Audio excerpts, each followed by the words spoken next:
పరిసర ప్రాంతాల్లో వివిధ కార్యక్రమాలు జరిగాయి. వివరాలు రాజధాని రిపోర్ట్లో.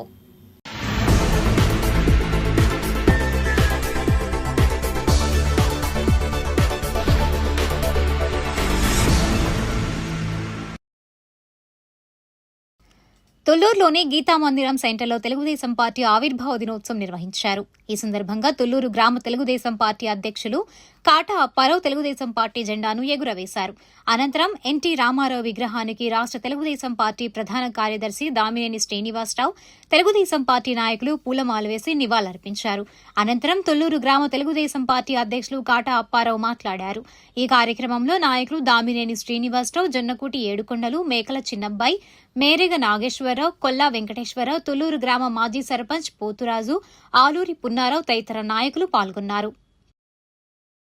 44 సంవత్సరాల క్రితం హైదరాబాద్ నడిబొడ్డున న్యూ ఎమ్మెల్యే క్వార్టర్స్ లో లక్షలాది ప్రజల హర్షధ్వానాల మధ్య మార్చి 29వ తారీఖున 1982వ సంవత్సరం మార్చి 29వ తారీఖున విశ్వవిఖ్యాత నట సార్వభౌమ పద్మశ్రీ తెలుగుదేశం పార్టీ ఆ రోజున మిట్ట మధ్యాహ్నం 3 గంటల సమయంలో న్యూ ఎమ్మెల్యే క్వార్టర్స్ హైదరాబాద్ నడిబొడ్డున లక్షలాది ప్రజల హర్షధ్వానాల మధ్య తెలుగుదేశం పార్టీని స్థాపించడం జరిగింది. తెలుగుదేశం పార్టీని స్థాపించిన తర్వాత అతి కొద్ది కాలంలోనే కేవలం 9 నెలల వ్యవధిలోనే మరి 1983 ఎన్నికల్లో అఖండ మెజార్టీ తోటి 202 స్థానాలు గెలిచి మరి ఢిల్లీ సింహాసనానికి గడగడలాడించిన వ్యక్తి అన్న ఎన్టీఆర్. ఆయన ముఖ్యమంత్రిగా పగ్గాలు చేపట్టిన తర్వాత ఎన్నో సంక్షేమ పథకాలతో పాటు ఎన్నో సంక్షేమ పథకాలు అదేవిధంగా అభివృద్ధి కార్యక్రమాలు చేపట్టిన వ్యక్తి నందమూరి తారక రామారావు గారు. రాయపూడిలో తెలుగుదేశం పార్టీ ఆవిర్భావ దినోత్సవం జరిగింది. రాయపూడి గ్రామ తెలుగుదేశం పార్టీ అధ్యక్షుడు మూల్పూరి శ్రీనివాసరావు, గుంటూరు జిల్లా Telugudesam party spokesperson Sheikh Mahaboob Subhani Kokila మాట్లాడారు. ఇంకా ఈ కార్యక్రమంలో షేక్ సాహెబ్ జాన్, తాతినేని విజయ్ కుమార్, మామిళ్లపల్లి శ్రీనివాసరావు, షేక్ జాన్ బాషా, పులిబండ్ల చెన్నయ్య, సురేష్ తదితరులు పాల్గొన్నారు.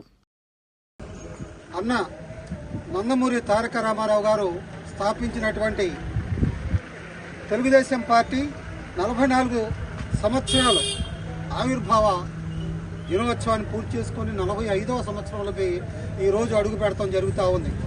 మరి ఈ కార్యక్రమాన్ని గ్రామ పార్టీ అధ్యక్షులు మూల్పూరి శ్రీనివాసరావు గారి అధ్యక్షతన గ్రామ తెలుగుదేశం పార్టీ కుటుంబ సభ్యులందరితో కలిసి జరుపుకోవటం జరుగుతోంది.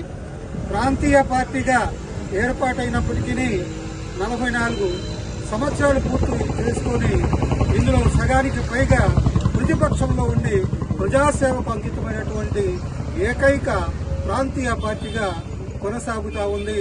దీన్ని ఈ విధంగా ముందుకు తీసుకెళ్తున్నటువంటి నారా చంద్రబాబు నాయుడు గారికి, లోకేష్ బాబు గారికి ప్రత్యేక ధన్యవాదాలు తెలియజేస్తా ఉన్నాం. అనంతవరం గ్రామంలో గ్రామ పార్టీ అధ్యక్షులు పారా శ్రీనివాసరావు అధ్యక్షతన జెండా ఎగురవేసి అనంతరం ఎన్టీఆర్ విగ్రహానికి నివాళులర్పించారు. అనంతరం గ్రామంలోని తెలుగుదేశం పార్టీ సీనియర్ నాయకులను సన్మానించారు. ఇంకా ఈ కార్యక్రమంలో గ్రామ జనరల్ సెక్రటరీ సానం నాగేశ్వరరావు, గ్రామ ఆర్గనైజింగ్ సెక్రటరీ పోలు శ్రీహరి, మొవ్వ శేషగిరి, సానం సురేష్, కొమ్మినేని సాంబశివరావు, పోలు వినోద్, పోలు రామారావు, సానం పాపారావు, గుమ్మా తిరుపతిరావు తదితరులు పాల్గొన్నారు.